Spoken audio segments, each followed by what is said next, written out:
जय जोहार और नमस्कार। दैनिक छत्तीसगढ़ चैनल देख रहे हैं आप। छत्तीसगढ़ प्रदेश की आज की महत्वपूर्ण बड़ी खबरों के बारे में एक एक करके सभी खबरों को हम आपको बताने वाले हैं।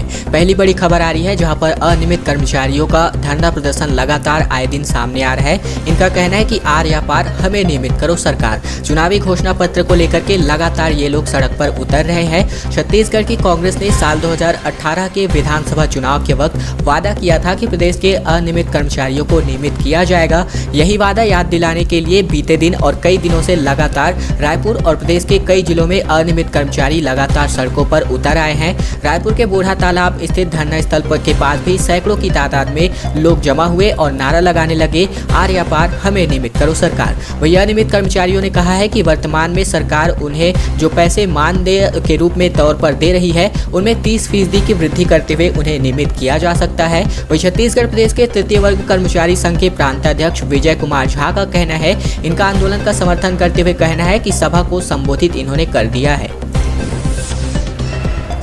पेट्रोल डीजल की बढ़ती कीमतों पर कांग्रेसी और भाजपाई आमने सामने भिड़ गए। कांग्रेस नेता कंधों पर स्कूटी लाद करके भाजपा दफ्तर घेरने पहुंचे। पुलिस ने रोका गाड़ी तो ही यहां पर गाड़ी में ही इन्होंने आग लगा दिया। भाजयुमो नेताओं का राज्य भवन के पास हंगामा भी हुआ। दरअसल यहां पर रायपुर में बीते दिन का दिन जो है भाजपा और कांग्रेस के सियासी हंगामे के नाम रहा।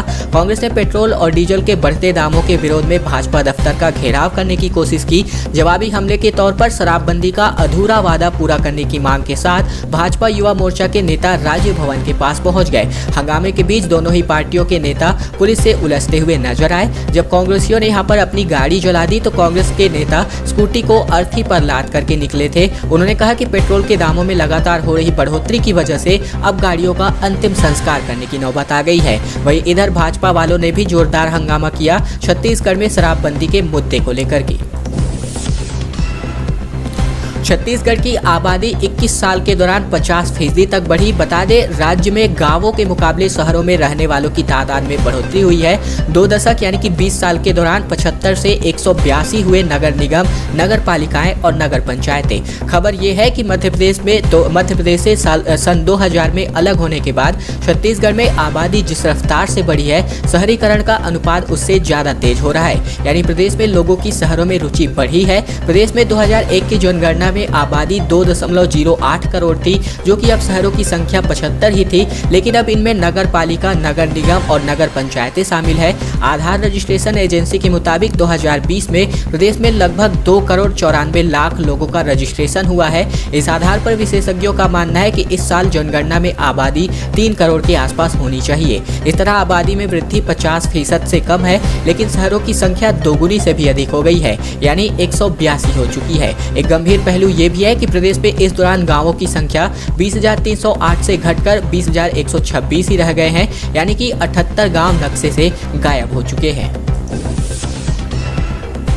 खबर सोने चांदी को लेकर के, जहां पर हॉलमार्किंग सोने पर मिलेगा 6 अंकों का अब यूनिक आईडी। चोरी या फिर गुम हो जाने पर ऑनलाइन ये जो है ट्रेस हो सकेगा। खबर है सोना खरा है या फिर नहीं, अब इसकी पहचान BIS के लोगों को या फिर सराफा दुकान के आइडेंटिफिकेशन नंबर से नहीं बल्कि 6 अंकों के यूनिक आईडी से होने वाली है, जिसे ग्राहक मैग्नीफाई ग्लास से देख सकेंगे। बता दें यहाँ पर सोना गुम हो जाने या फिर शुद्धता में कमी की आशंका पर ग्राहक इस यूनिक आईडी से ऑनलाइन रिपोर्ट ले सकते हैं। भारतीय मानक ब्यूरो यानी कि BIS ने यूनिक आईडी की प्रक्रिया राजधानी रायपुर में शुरू कर दी है। 6 अंकों का यूनिक आईडी नंबर सराफा कारोबारियों को BIS के पोर्टल में रजिस्ट्रेशन कराने के प्रक्रिया के दौरान मिलेगा। वहीं ऑनलाइन रजिस्ट्रेशन में एक ज्वेलरी का लेखा जोखा देना होगा, जिसमें वजन असेसिंग सेंटर यानी कि जहां पर इसको बनाया जाता है वो, इसके साथ शुद्धता यानी कि कितने कैरेट का है, दुकान की आईडी और तारीख आदि का जिक्र जो है इस BIS के यूनिक आईडी में होने वाला है। कोरोना पॉजिटिव के संपर्क में आकर घूमते पाए गए तो यहां पर दर्ज होगी FIR। नोडल अधिकारियों को निर्देश जारी करे जा चुके हैं। खबर है बढ़ते कोरोना पॉजिटिव मरीजों के आंकड़ों पर लगाम लगाने के लिए कलेक्टर विनीत नंदनवार ने कोविड नोडल अधिकारियों की बैठक ली है। जिले में बढ़ते मरीजों की संख्या पर गहरी नाराजगी जाहिर करते हुए नोडल अधिकारियों को फटकार लगाई गई। उन्होंने दो टूक कहा कि कोविड नियमों को लेकर के कोताही बरतने वाले व्यक्तियों के खिलाफ सख्त कार्रवाई करे, मास्क न पहनने वालों पर चालानी कार्रवाई करे एवं कोरोना पॉजिटिव मरीजों के संपर्क में आए प्राथमिक व्यक्तियों की ओर से कोविड निर्देशों की अवहेलना कर घूमते हुए पाए जाने पर FIR दर्ज करने के साथ साथ अर्थदंड की कार्यवाही करने के सख्त निर्देश जारी किए हैं। वहीं बैठक में कोरोना पॉजिटिव मरीज के संपर्क में आए व्यक्तियों की कॉन्ट्रैक्ट ट्रेसिंग में तेजी लाने के भी निर्देश जारी किए गए हैं। फिलहाल सुकमा छत्तीसगढ़ में बढ़ते मामलों को देखते हुए वहां के कलेक्टर ने ये फैसला कर लिया है। 2.5 साल के सीएम वाले मुद्दे को लेकर के सोनिया गांधी से मिलकर रायपुर लौटे मुख्यमंत्री बघेल बोले, इस सवाल का सिर्फ एक ही जवाब है, जब हाईकमान कहेगा हम हट जाएंगे। दरअसल छत्तीसगढ़ में 2.5 साल के मुख्यमंत्री के फॉर्मूले पर चर्चा थमने का नाम नहीं ले रहा है। इधर हिमाचल और जिले प्रवास से लौटे मुख्यमंत्री बघेल का भी बीते दिन इस मुद्दे से जुड़े सवालों से सामना हुआ। बघेल ने कहा, हर बार पूछे जाने पर ये सवाल का एक ही जवाब है, जिम्मेदारी हाईकमान ने दी है, जब कहेगा हट जाएंगे। ऐसे में AICC के निर्देश पर मुख्यमंत्री बघेल हिमाचल प्रदेश के पूर्व मुख्यमंत्री वीरभद्र सिंह के अंतिम दर्शन के लिए शिमला पहुंचे हुए थे। उन्होंने दिल्ली में उनकी कांग्रेस की राष्ट्रीय महासचिव प्रियंका गांधी, छत्तीसगढ़ प्रभारी PL पुनिया और राष्ट्रीय अध्यक्ष सोनिया गांधी से अलग अलग मुलाकात की। इस दौरान उन्होंने सरकार के नए कार्यक्रमों और नीतियों के और साथ ही साथ सफलताओं की भी जानकारी दी है। कोरोना की तीसरी लहर से लड़ने की तैयारियों के बीच गौरेला पेंड्रा मरवाही जिले में बनेगा 90 बेड का हॉस्पिटल। बेंगलुरु की NGO की पहल के माध्यम से ये जो हॉस्पिटल है इसका निर्माण होने जा रहा है। प्री फैब्रिकेटेड अस्पताल में ऑक्सीजन और कंसंट्रेटर जैसी आधुनिक सुविधाएं होने वाली है। दरअसल GPM जिले में कोरोना की तीसरी लहर से लड़ने की तैयारियां तेज हो गई है। इसके लिए जिले के अलग अलग इलाकों में 90 बेड वाला प्री फैब्रिकेटेड अस्पताल बनाया जाएगा। यह अस्पताल बनाने के लिए बेंगलुरु की एक NGO ने मदद का हाथ आगे बढ़ाया है। NGO जिले के गौरेला पेंड्रा और मरवाही में सर्व सुविधायुक्त अस्पताल बनाई जाएगी। इसके लिए प्रशासन को तीनों स्थान के लिए केवल जमीन समतल कराकर और सीमेंटेड बेस तैयार करके देना होगा। फिलहाल ऑक्सीजन युक्त बेड, कंसंट्रेटर समेत तमाम सुविधाएं इस पर होने वाली है। जोगी परिवार का जाति विवाद थमने का नाम नहीं ले रहा है। ऋचा जोगी के जाति प्रमाण पत्र निरस्त करने को उच्च न्यायालय में चुनौती देगा जोगी परिवार।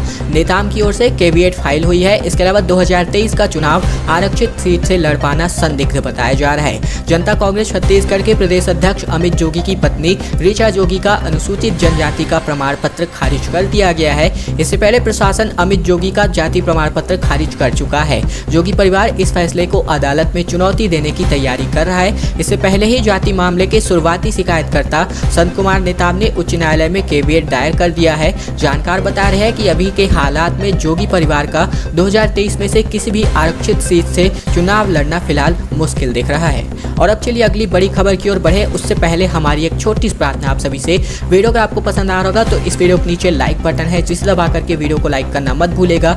चैनल को सब्सक्राइब कर लेना है, नीचे लाल कलर का बटन दिया है उसको दबा करके, घंटी को दबा करके भी आपको ऑल नोटिफिकेशन को सेलेक्ट कर लेना है, ताकि प्रतिदिन की जो भी महत्वपूर्ण खबरें निकल कर आती हैं, छत्तीसगढ़ समाचार निकल कर आती है, प्रतिदिन हम आपके लिए लेकर आते हैं। तो प्रतिदिन खबरें पाते रहने के लिए छत्तीसगढ़ की आपको चैनल को सब्सक्राइब करना बिल्कुल मैंडेटरी है।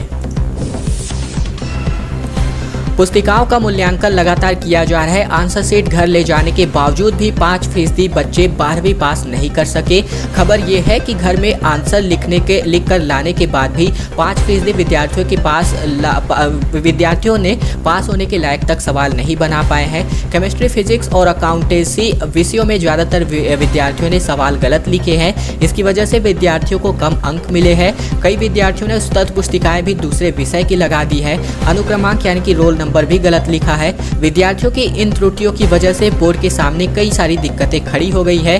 बोर्ड फिलहाल यह निर्णय नहीं ले पा रहा है कि ऐसे विद्यार्थियों को इस बार 2 विषयों में पूरक की पात्रता दे या फिर इन्हें फेल करे। आखिरकार लंबे अंतराल के बाद भक्तों के लिए आस्था का पट खुल चुका है। 1.5 साल बाद आराध्य देवी मां दंतेश्वरी मंदिर का मुख्य पट खोल दिया गया है। गुप्त नवरात्र के दूसरे दिन दर्शन के लिए श्रद्धालुओं की भीड़ उमड़ चुकी है। दंतेवाड़ा जिले में कोरोना पॉजिटिव का ग्राफ अब गिरता जा रहा है। इधर बीते दिन से गुप्त नवरात्र भी शुरू हो गया है, शनिवार से, जिसे देखते हुए प्रशासन ने बस्तर की आराध्य देवी मां दंतेश्वरी मंदिर का मुख्य पट भी अब भक्तों के लिए खोल दिया है। गुप्त नवरात्र के दूसरे दिन यहाँ पर प्रशासन व टेम्पल कमेटी ने पूरे मंदिर परिसर में सैनिटाइजर का छिड़काव कर मंदिर में भक्तों के प्रवेश की अनुमति दे दी है।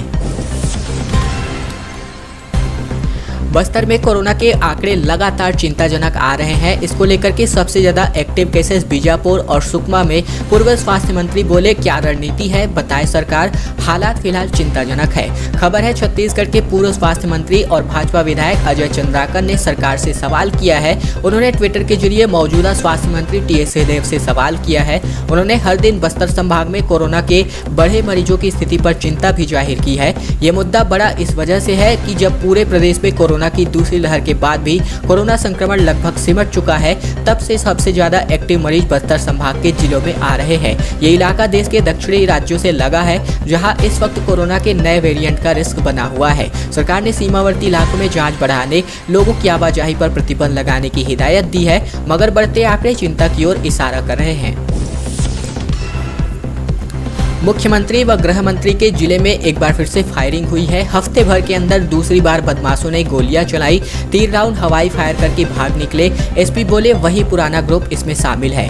खबर है छत्तीसगढ़ के मुख्यमंत्री भूपेश बघेल के गृह जिले से और साथ ही साथ गृह मंत्री ताम्रध्वज साहू के विधानसभा क्षेत्र से, जहां पर एक बार फिर से बदमाशों ने खुलेआम फायरिंग की है दिन दहाड़े। एक बार फिर से बदमाशों ने भिलाई के नेवई थाना क्षेत्र में देर रात 3 राउंड हवाई फायरिंग की है और फरार हो गए हैं, जिसके बाद से पुलिस एक बार फिर अज्ञात आरोपियों की तलाश में जुट चुकी है। वहीं इस मामले में एसपी प्रशांत कुमार अग्रवाल का कहना है कि इसमें वही ग्रुप शामिल है जिन लोगों ने पहले भी फायरिंग कर ली है। बदमाशों ने इस इलाके में हफ्ते भर में दूसरी बार फायरिंग की है। जगह जगह पुलिस जो है इनको लेकर के छापे मार रही है।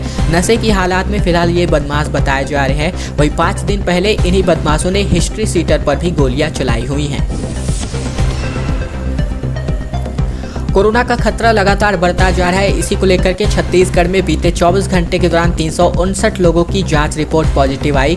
रायपुर में सबसे ज्यादा 44 नए संक्रमित मरीज की पुष्टि हुई। वही बता दें, बीते दिन यहां पर यानी कि इससे पहले दिन शुक्रवार को यानी कि माफ कीजिएगा शनिवार और रविवार को भी कुछ आंकड़े जो है कम थे, लेकिन अब वापस से जो ग्राफ है वो बढ़ता जा रहा है। खबर है छत्तीसगढ़ में कोरोना संक्रमण के आंकड़ों का उलटफेर जारी है। बता दें, प्रदेश भर में संक्रमण के 359 नए मामले सामने आए। इसी एक दिन में 487 लोगों ने कोरोना को मात दिया। प्रदेश भर में 3 मरीजों की मौत बीते 24 घंटे में हुई। सबसे ज्यादा 44 मरीज रायपुर से पाए गए। वहीं पिछले एक महीने में यह राजधानी में मिले मरीजों की सर्वाधिक संख्या है, यानी कि 44 जो मरीज मिले हैं वो बीते एक महीने के दौरान सबसे अधिक संख्या में मरीज पाए गए हैं। मुख्यमंत्री के ड्रीम प्रोजेक्ट से लोगों में दहशत का माहौल है। दरअसल रिवर फ्रंट प्रोजेक्ट में इस्तेमाल हो रहे हैवी मशीनों के चलते कई घरों में दरारें आई। प्रशासन की अनदेखी के वजह से अरपा किनारे बसे लोगों में नाराजगी हो रही है। खबर है बिलासपुर में मुख्यमंत्री बघेल के dream project Arpa river front development के तहत इंदिरा सेतु से जो शनिचरी रपटा तक 4 लेन सड़क बनाने का काम चल रहा है। इस प्रोजेक्ट को पूरा करने में नदी किनारे बड़ी बड़ी रोलर मशीनें चलाई जा रही थी, जो फिलहाल नदी में पानी होने के कारण बंद है। लेकिन काम बंद होने के पहले तक इन मशीनों ने नदी किनारे बसे लोगों के घरों को अच्छा खासा नुकसान पहुंचा दिया है। यहाँ नदी किनारे जबरापारा के जो दर्जनों मकान है इनमें दरारें आ गई हैं, जिसकी वजह से अब यहाँ के रहवासियों को मकानों के गिरने का खतरा सता रहा है और डर की साए में लोग रहने को मजबूर है। इधर प्रशासन भी लोगों की सुध लेने में नाकाम है। कोई भी सुध लेते हैं तो नहीं ले रहे हैं और प्रशासन से शिकायत की जाती है तो इस बारे में कोई भी ध्यान फिलहाल नहीं दिया जा रहा है। खैर दोस्तों, आज की खबरों का सिलसिला बस यही तक का था। वीडियो अगर आपको पसंद आया होगा तो वीडियो को लाइक करना मत भूलेगा, चैनल को सब्सक्राइब करना भी मत भूलेगा। नीचे लाल कलर का बटन दिया उसको दबा करके घंटी को दबा करके ऑल नोटिफिकेशन को भी सेलेक्ट कर लीजिएगा, ताकि प्रतिदिन छत्तीसगढ़ प्रदेश की जो भी महत्वपूर्ण खबरें हम आपके लिए लेकर आते हैं, जो प्रतिदिन हम आपके लिए वीडियो लेकर आते हैं, वो रोजाना हम आप तक पहुंचा सके। बस आपको चैनल को सब्सक्राइब करके रख लेना है।